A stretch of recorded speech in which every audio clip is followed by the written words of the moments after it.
This young man's name is Corey. On Halloween night, he goes over to babysit a young boy, Jeremy. Jeremy's parents were going over for a Halloween party across the street. They tell Corey that Jeremy is always sensitive to things, so they shouldn't stay up late and he shouldn't put on the TV. After they left, Corey and Jeremy go over to see a horror movie. When the movie got intense, Corey tried to switch it off, but Jeremy became rude, saying Corey is just scared. This made Corey furious at him, so he leaves the movie for Jeremy to watch alone. As Corey goes over to the fridge to get a drink, he hears a loud noise from Jeremy's room. So he goes over to check it out. He discovered that Jeremy wasn't in the room no more and the room is in a mess, so he proceeds to go look for Jeremy. Jeremy then pulls a prank on him by locking Corey in a dark room. He struggles and asks Jeremy to let him out, but all to no avail. Just as Jeremy's parents come back home from the Halloween party, Corey kicks the door open with heavy force and then accidentally knocks Jeremy over a staircase, which led to his death. This made Jeremy's parents devastated as they accused him of murder. 3 years later, after the death of Jeremy, Corey was cleared of murder. The town had enjoyed a little peace after Michael Myers the bogeyman vanished. Michael turned the people of Haddonfield's dreams into nightmares. His senseless brutality ravaged the community. So they were all relieved that he had vanished into thin air. A woman named Laurie Strode, who is a survivor of Michael's gruesome attack, could be seen writing a memoir on Michael Myers and his effect on the community. She had bought a new home where she can live with love and trust. She stays with her granddaughter Allison, who is also a survivor.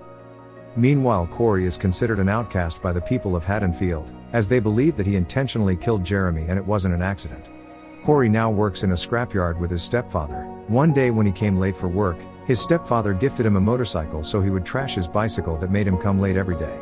Corey was grateful as he accepted the gift with joy. Allison is being stalked by a police warden who had developed an interest in her, but Allison isn't really interested in the man. So he leaves by saying she should fix her damaged car before it gets worse.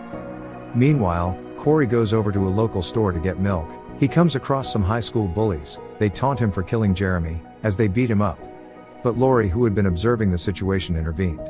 She gives him a knife to take his revenge on the bullies after they had left, so Corey uses the knife to burst the bullies' tires. Laurie then takes him to the hospital where her granddaughter Allison works, so he can treat his injured hand. As they got there, Allison develops an instant connection with Corey. He offers to help repair her broken car and teach her how to ride the motorcycle. Later that night, Allison invites him for a Halloween party.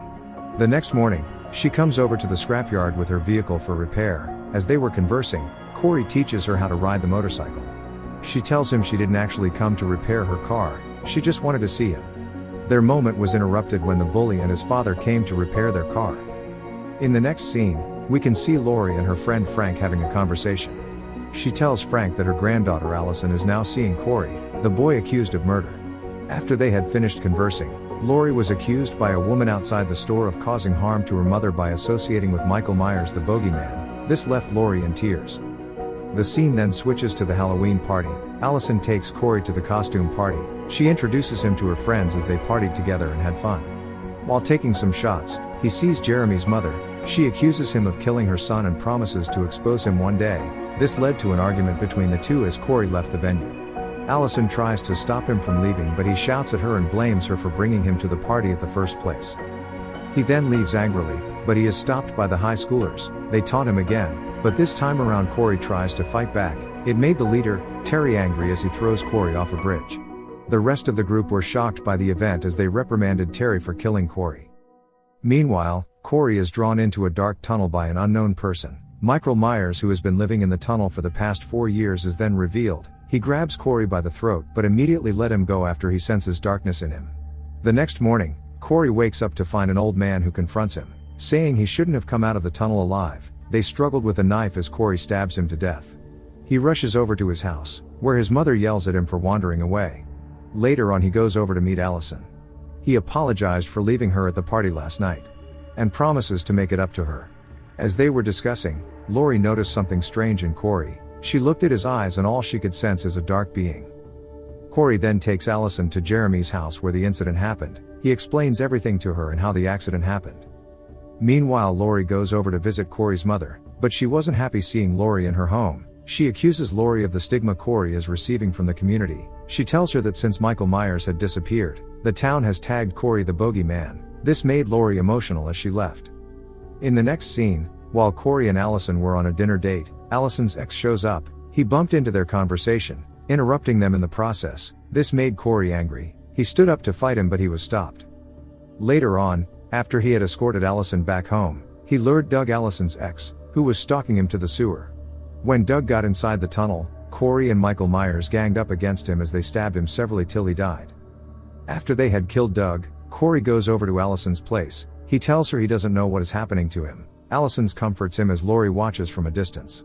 Lori goes over to meet her friend. She tells her that she sees the eyes of Michael Myers in Corey and she believes he is being possessed. Jeremy's father confirms her suspicion after he narrates how he encountered Corey too. Meanwhile, Allison wasn't given promotion in her workplace because of a fellow nurse who was having affairs with the doctor, which made Allison frustrated. Later that night, as the doctor brought in the nurse to his house, as she goes over to take her shower so the main entertainment will begin, she hears a loud noise and goes over to check on the doctor. He is being battered by Corey with a scarecrow mask.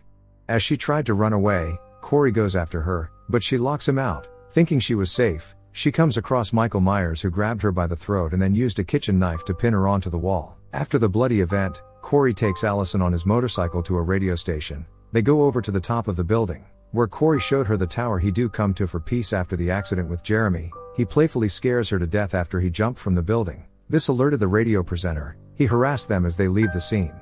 Lori continued observing Corey as she felt he was exhibiting the same kind of behavior Michael possessed. As Corey got home, he is being chased away by his mother, so he goes over to an abandoned house to sleep.